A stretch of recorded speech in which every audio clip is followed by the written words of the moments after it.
importancia esta información que se da a conocer el fin de semana, donde elementos de la Fiscalía General del Estado de Sonora, junto con la Policía Municipal de San Luis Río Colorado, realizan un operativo en San Luis Río Colorado, donde llama la atención, Jorge, revientan varios domicilios entre la calle 21 y 22, allá en San Luis Río Colorado, y encuentran a más de 130 migrantes en una casa, en todas estas casas de seguridad, y podemos ver las imágenes que estamos planteando ahorita.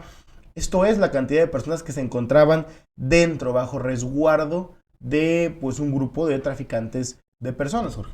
Sí, y miren, ha sido una constante lo que se vive en la zona de Algodones, en toda esta zona norte, nororiente de Mexicali, porque además de ahí, como en San Luis, se ha vivido una llegada constante de personas y familias en contexto de migración. Hoy, pues este fin de semana se evidencia que esto continúa. Y basta con uno ver lo que sucede en los aeropuertos tanto de Mexicali como de Tijuana, pero específicamente acá en Mexicali, la llegada continua de personas de diferentes continentes, de diferentes países, que arriban a la capital del estado y en avión, y de ahí son trasladados en camionetas rumbo a las zonas de Algodones, rumbo a las zonas de San Luis Río Colorado, para cruzar hacia el otro lado o solicitar asilo. Estos que son 130 personas y familias migrantes, pues son de diferentes nacionalidades, Villa, y termina por impactar porque estas ciudades son muy pequeñas.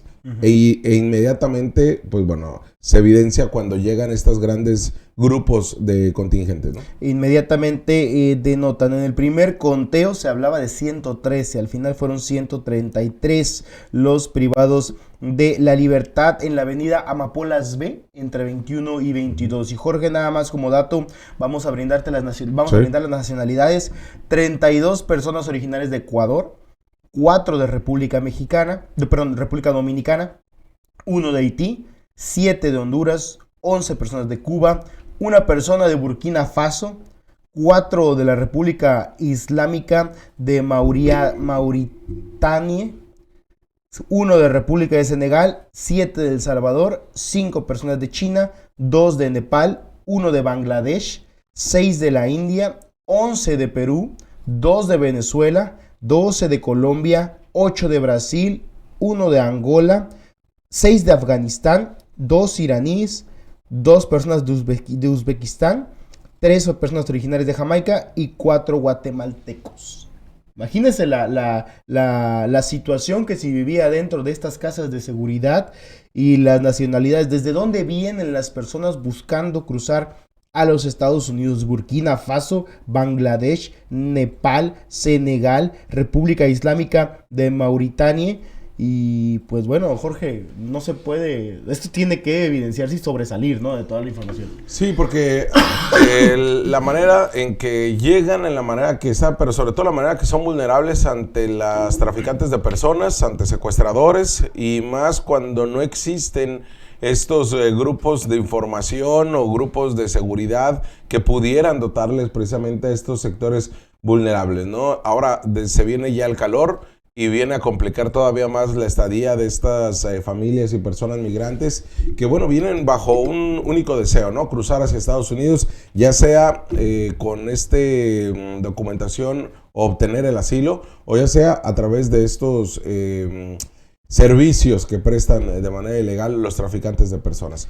Y es ahí donde, pues bueno, la autoridad de nueva cuenta se debe de entender bajo un apoyo, pero también ver qué es lo que está sucediendo en esta zona, ¿no? Cómo es que operan estos traficantes. Los tiene muy bien identificados la policía municipal, los tiene muy bien identificados la policía estatal. Acá el punto es si hay un acto de corrupción para que operen de una manera tan libre. Sí, porque movilizar a más de 130 personas en un municipio como San Luis Río Colorado, Jorge, es algo que no lo puedes considerar si no hay por lo menos cierto vínculo o cierto implicamiento de las propias autoridades, ¿no? En estos momentos se da este resultado que al final de cuentas es positivo por parte de las autoridades. Logran encontrar este grupo. Hay 5 personas detenidas que forman parte de este grupo. Y bueno, tiene mucho que ver también, Jorge, la situación del título 42, ¿no? Evidentemente, Sí, claro. la gente que ya se está venciendo estos periodos para el ingreso y en todas estas condiciones que se dan en Estados Unidos, obviamente ha acelerado, ha arreciado. De hecho, Tijuana tiene una crisis importante nuevamente relacionada con el tema de migrantes. Mexicali también, pero la situación de Tijuana es muchísimo más grave, ¿no? Entonces, es de destacarse, es de señalarse, Jorge. Y pues bueno, ahora vamos a ver qué consecuencias lleva esto. Hubo una persona incluso que requirió atención médica porque Sí. tenía condiciones pues no graves en riesgo de perder la vida, pero sí que requerían atención de deshidratación, de falta de alimento, porque tampoco crean que los tienen en un resort. O sea, los ¿No? tienen en condiciones muy precarias, muy complejas, y al final tienen que soportarlo por la aspiración que tienen de cruzar los Estados Unidos. Y miren, que no se malentienda que cuando señalamos acá que la autoridad tiene que hacer algo, hablamos de que se vuelve una Guardia Nacional chiquita No, y que no. los discrimine y los haga todo tipo de vejaciones e ilegalidades, como lo hace ya la Guardia Nacional o como lo hacen las autoridades del INAMI en los aeropuertos de Mexicali y Tijuana. No, que no se malentienda. Acá el problema es por qué operan grupos de traficantes de personas de esta manera. Porque se encuentran ante la vulnerabilidad las personas y las familias migrantes de que les puedan hacer absolutamente lo que sea. Desde secuestrarlos, les pueden privar de la vida, les pueden tratar a tratos inhumanos, ¿no? No crea que ante este servicio que se solicita de traslado o de atención en una ciudad que ellos desconocen totalmente, e incluso la línea en cómo ellos tienen que ir a solicitar el asilo, pues bueno, eso es justamente los que lo ponen en vulnerabilidad. Y vemos estos camionetas, estas Winstars que llegan hacia... antes eran taxis, ahora ya son automóviles privados con placas de California o con placas de estas de Chafapromex que llegan al aeropuerto de Mexicali y así pueden meter desde 20, 30 en una Windstar o en una camioneta pequeña y los llevan hasta, principalmente en la noche, los llevan rumbo hacia San Luis Río Colorado o hacia Los Algodones. Ahí es donde, de nueva cuenta, llegan a casas de seguridad y ahí permanecen, ¿no? Durante meses, en lo que los propios traficantes de personas definen qué van a hacer con ellos. Sí, ciertamente, ¿no? Y al final hemos tenido lamentables episodios como lo ocurrido hace años, Jorge, 2020, si mal no recuerdo, donde un vehículo, Ford Explorer, terminó por impactarse contra un tractocamión allá cruzando, justamente apenas cruzando hacia los Estados Unidos.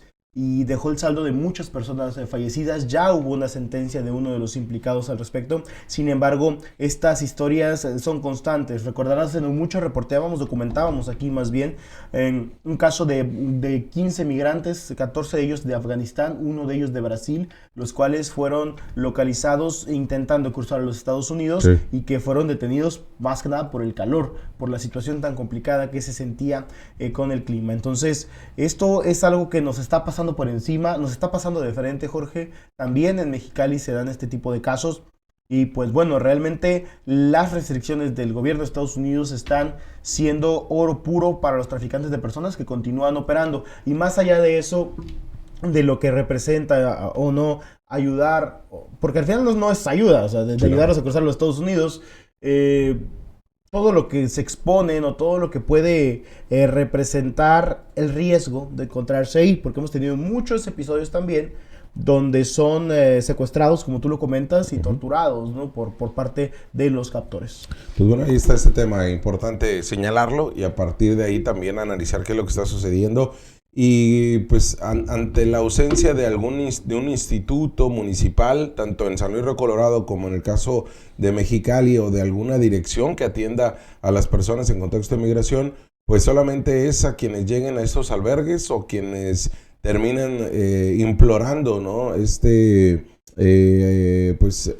La atención que puedan dar los gobiernos municipales y en cosas tan básicas como es el alimento, como es pernoctar en algún lugar o permanecer, o que les den acceso a alguno de los albergues que ya están, en donde por ejemplo ahorita dentro de los que tienen más personas, más de 300 en el caso de Altagracia Tamayo en su Posada del Migrante, y en Covina más de 300 personas que llegan y que bueno, tienen que sortear ellos mismos sus gastos, tanto de la luz como de la comida, como de todo. Y es así como le han terminado por resolver un problema al gobierno del estado, al gobierno federal y al municipal. Jorge, de hecho, hay que recordar que en una entrevista que tuvimos con Altagracia Tamayo nos comentaba, ¿no?, que realmente el apoyo ha sido el mínimo, el peor de todos en la historia, ¿no?